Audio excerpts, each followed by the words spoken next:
Bonjour, j'aimerais privilégier le paillage naturel pour mon jardin. Auriez-vous quelques conseils à me donner?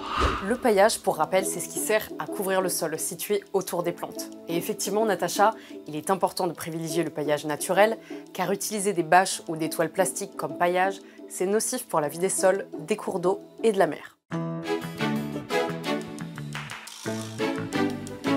Le paillage est très utile. Il maintient le sol humide en limitant l'évaporation, particulièrement en été, et permet de diminuer l'arrosage. En période hivernale et de gelée, il protège les racines du froid. Il fournit aussi de meilleures conditions de croissance, évite le développement d'herbes non désirées et favorise la vie du sol. Si vous utilisez des paillages en plastique, au bout d'un certain temps, le soleil et la pluie vont dégrader ce plastique en microparticules qui vont contaminer durablement les sols et l'eau. Il est aujourd'hui indispensable d'éviter d'utiliser ce type de paillage. Même les paillages en bioplastique sont à écarter. Certains sont biodégradables, mais pas tous. Et leur recyclage est très difficile, voire impossible.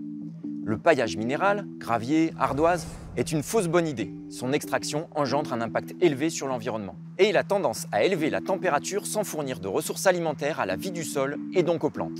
Mais pas de panique, des solutions existent et elles peuvent être naturelles et économiques.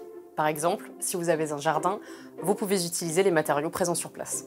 Vous pouvez laisser monter une partie de votre gazon, puis faucher cette zone pour obtenir un foin qui, une fois séché, servira d'excellent paillage naturel, local et biologique.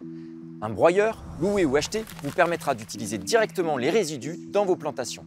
Sinon, les jardineries proposent aujourd'hui du paillage prêt à l'emploi à base d'écorce. Attention cependant à sa composition et à sa provenance. Enfin, vous trouverez à la vente des géotextiles en fibre de coco ou en jute, mais sachez qu'ils proviennent très souvent d'Asie. Préférez dans ce cas les géotextiles en chanvre, d'autant qu'il existe des filières françaises en la matière. Voilà, vous savez presque tout. Pour plus d'informations, rendez-vous sur ofb.gouv.fr et inc-conso.fr. À très vite pour un nouveau Consomag.